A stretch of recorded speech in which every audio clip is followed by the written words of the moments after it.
Si tu es débutant dans l'immobilier, je suis désolé, je ne vais pas te promettre de devenir rentier en 1 an ou 2 ans. Par contre, ce que je veux te proposer, c'est un plan d'action réaliste qui va te permettre de générer 80 000 euros net d'imposition en 2 ans avec l'immobilier. Je vais t'expliquer étape par étape comment il va falloir que tu fasses, comment tu vas pouvoir faire pour profiter de certains avantages fiscaux et quel type de bien il va falloir que tu achètes pour maximiser tes plus-values. Et encore une fois, je suis désolé, mais ce plan d'action, pour moi, il n'est pas accessible à tout le monde. Il va falloir que tu remplisses certaines conditions.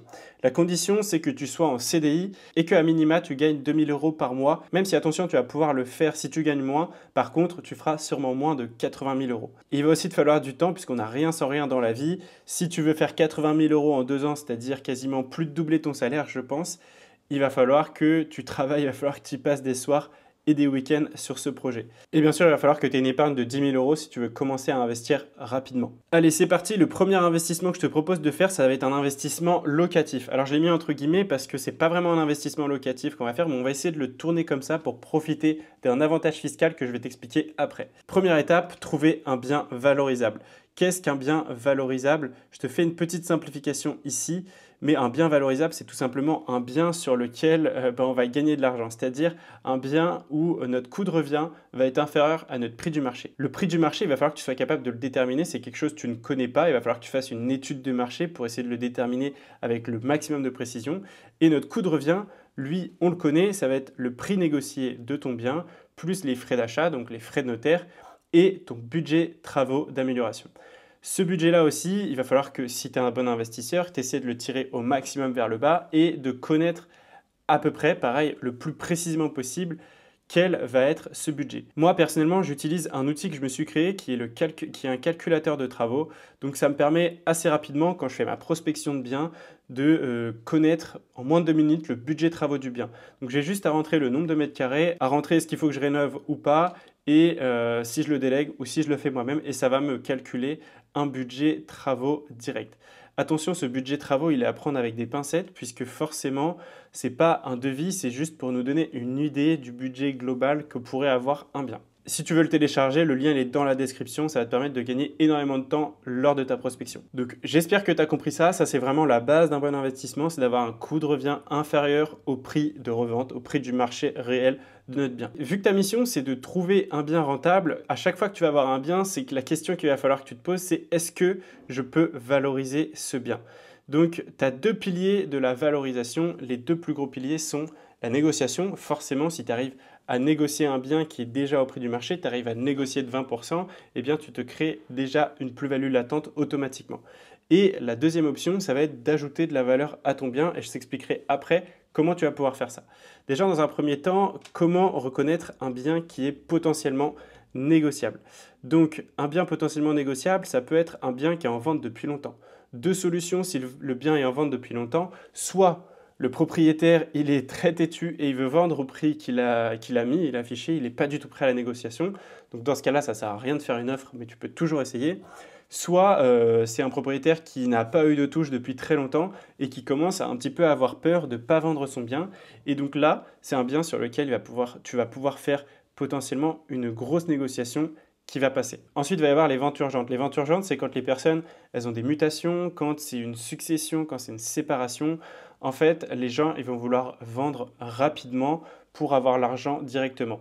Dans le cas d'une mutation, par exemple, les gens peuvent déjà avoir acheté une maison ailleurs et avoir une condition de financement s'ils vendent l'autre maison. Et donc, du coup, ils vont être capables de baisser plus leur prix pour pouvoir avoir la maison qu'ils veulent après. Et donc ça va être à toi de le reconnaître et de poser les bonnes questions pour le savoir. Maintenant, on va entrer dans une autre catégorie qui sont les biens qui repoussent pas mal de gens, donc des biens avec des travaux ou des diagnostics qui sont vraiment pourris, ou des biens qui ont des problèmes juridiques ou techniques que vous allez pouvoir résoudre. L'idée ici, c'est de tirer le prix affiché le plus bas possible pour avoir un prix négocié le plus bas possible tout simplement. Et ça va te permettre déjà d'avoir un levier de valorisation de ton bien. Ensuite, comment je vais pouvoir ajouter de la valeur à un bien?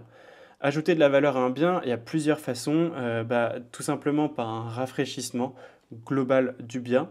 Donc on refait la cuisine, on refait la salle de bain, on refait les peintures, etc. Ensuite, ça peut être d'augmenter le nombre de mètres carrés de l'appartement. Je te prends un exemple, un bien avec une maison qui a des combles ou une cave que tu peux exploiter et transformer en des mètres carrés habitables. Eh bien souvent, le prix de vente, il est fait au mètre carré. Donc, si tu augmentes le nombre de mètres carrés, directement, tu augmentes le prix de vente de ton bien, donc la valeur de ton bien. Ensuite, on a les biens dans lesquels on va pouvoir ajouter des pièces. Je te prends un exemple, un appartement de 80 mètres carrés où il y a 2 chambres et toi, tu prévois de le réaménager pour créer 3 chambres. Ensuite, on va avoir les biens avec un DPE pourri, un même appartement, même endroit, même emplacement, même surface, avec un DPE-G et un DPE-C n'aura pas du tout la même valeur forcément.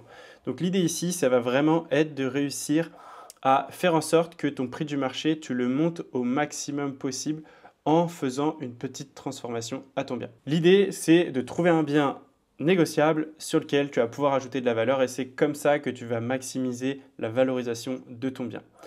Maintenant, une fois que tu as trouvé un bien qui répond à toutes ces conditions, il va falloir que tu réussisses à le financer. Comment obtenir des bonnes conditions de financement? Ici, je ne vais pas rentrer dans le détail de comment il va falloir que tu traites ton dossier, comment il va falloir que tu gères tes comptes, etc. Puisque ça, j'en ai fait une vidéo complète que je te mettrai en description. Mais je vais t'expliquer juste la stratégie principale qu'il va falloir que tu adoptes. Et cette stratégie, ça va être de présenter le projet en résidence principale.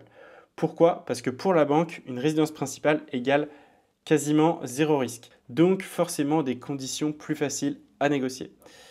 Ce que tu vas négocier ici, ça va être d'avoir un différé d'1 an pour pouvoir réaliser des travaux dans ta maison et des frais de remboursement anticipés.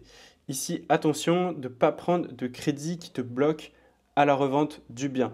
Donc ce que tu vas faire quand tu vas aller présenter ton projet à la banque, c'est que tu vas dire ben, moi je suis jeune ou j'ai prévu potentiellement de bouger d'ici 1-2 ans, je ne sais pas si je vais rester ici.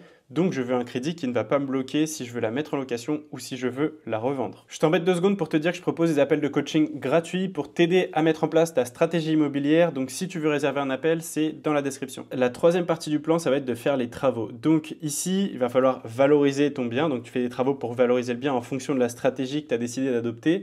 Et tu vas aussi essayer de créer un bien coup de cœur. Il faut savoir qu'un bien coup de cœur à la revente, c'est plus ou moins 10% de plus que le prix du marché, puisque les gens qui se projettent dans un bien et qui veulent à tout prix un bien sont prêts à payer un peu plus cher pour l'obtenir. Ici, je te mets un petit tips qui va te permettre de gagner 3 000 €, ça va être de réaliser les travaux en habitant dans la maison, ce qui va te permettre de faire des économies de loyer et 500 € x 6 mois, ça te fait 3 000 € que tu peux remettre de côté pour constituer un apport pour ton prochain bien ou même juste pour toi. Dernière partie du plan, ça va être de le mettre en location. Donc ici, ce que je te propose, c'est de faire un bail étudiant 6 mois, 9 mois ou autre, ou de le louer en courte durée. L'objectif ici, c'est de passer la maison en résidence secondaire ou en résidence locative pour profiter de l'avantage fiscal que je vais te dévoiler juste après. Et de rentrer un peu de loyer pour te reconstituer de l'apport parce qu'il faut savoir qu'à ce moment-là, tu es toujours en différé, tu as encore 6 mois de différé. Donc ça va te permettre de encaisser ces loyers pour te reconstituer un apport en plus des 3 000 € que tu as réussi à mettre de côté tout à l'heure. Et la dernière partie, ça va être la revente. Donc l'objectif de marge, c'est de faire 20 à 25% de marge sur la capacité d'emprunt que tu pouvais avoir tout à l'heure avec 2 000 € net par mois. Ça va te faire une plus-value d'environ 30 000 €. Et donc là, sur ces 30 000 €, tu ne vas pas payer d'imposition puisque pas d'impôt sur la plus-value pour la première revente d'une résidence secondaire ou locative si tu rachètes une résidence principale dans les 2 ans. Donc ces 30 000 €, ils vont directement dans ta poche pour te constituer un apport pour le projet suivant. Maintenant qu'on a profité de cet avantage fiscal, eh bien, il va falloir que tu rachètes une résidence principale. Donc tout naturellement, le deuxième investissement, c'est un investissement en résidence principale. Ici, ce que je te propose, ça va être de refaire la même chose, sauf que tu vas avoir un plus gros budget, plus de travaux si tu le sens, et donc forcément une plus grosse marge, donc une plus grosse plus-value. Là, la plus-value que tu vas faire, ça va être d'environ 40 à 50 000 € si tu te démerdes bien. Et donc, pas d'impôt sur la plus-value si tu es en résidence principale. Donc, encore une fois, ça, tu vas pouvoir les mettre directement dans ta poche. Ce qui fait qu'on arrive 2 ans plus tard avec environ 80 000 € d'épargne. Et je t'ai préparé 2 petits bonus. Je voulais te faire voir un exemple concret d'investissement très rapidement. Donc ici, je te prends l'exemple de le rafraîchissement d'une maison ancienne. Donc là, tu vois la maison à l'intérieur, à l'extérieur, etc. Donc la stratégie ici, c'est que tu vas essayer de négocier au maximum le bien par rapport aux travaux qu'il y a à faire et essayer de réaliser des travaux peu coûteux pour créer un logement propre et avec rafraîchissement et un home staging. Les travaux que tu vas réaliser ici, ce que je te propose, c'est de laver et repeindre potentiellement la façade. Donc pour laver, rien de plus simple, hein. Tu prends une échelle et un Karcher. Je suis sûr qu'il y a des gens que tu connais qui en ont, donc tu les empruntes et tu fais ça. Optimiser les espaces extérieurs, donc ici par exemple tu me fais un petit chemin en gravier, sans pas de béton ni rien, juste en gravier ici, tu me fais une petite terrasse en bois, tu repeins tout ça pour que ce soit moins moche. Bref, tu essaies de faire un extérieur dans lequel les gens vont pouvoir se projeter. Pareil, ici, on voit la salle de bain, elle est horrible. Ce que je te propose, c'est de la refaire. Donc, tu essaies de le refaire toi-même, une cabine de douche. Après, tu as juste à visser les trucs, tu enlèves les trucs, tu repeins. Bon, bref, rien de compliqué. Et tu nous refais la salle de bain et la cuisine qui sont les deux pièces primordiales pour la projection dans un bien. Ensuite, tu me rafraîchis toutes les pièces, donc tout simplement de la peinture. Donc par exemple, pour la chambre, t'enlèves ce papier peint dégueulasse et tu repeins tout en blanc. Ici, les cadres de porte, tu essaies de me foutre une couleur mate, un peu plus à la mode, un peu plus au goût du jour. Pareil pour les portes. Donc voilà la stratégie et l'idée derrière tout ça, une fois que tu as fait ces travaux, ça va être d'un petit peu décorer, de changer les lustres, de mettre des petites fleurs par-ci, des petites fleurs par-là qui vont permettre à la personne qui va venir visiter de se projeter dans le bien. Et dernier bonus, bientôt rentier, point d'interrogation, pas vraiment, mais je vais te proposer une troisième phase de cette stratégie. Donc après ces 2 ans d'expérience, tu connais comment apporter de la valeur à un bien. Donc ta mission, ça va être que tous les ans, pendant 4 ans, tu utilises les 20 000 euros d'épargne que tu as réussi à te constituer auparavant pour lever, investir 125 000 euros de dette pour du locatif. Ce qui va faire qu'au bout de 6 ans, tu auras 500 000 euros de patrimoine immobilier avec une rentabilité de net à 6%.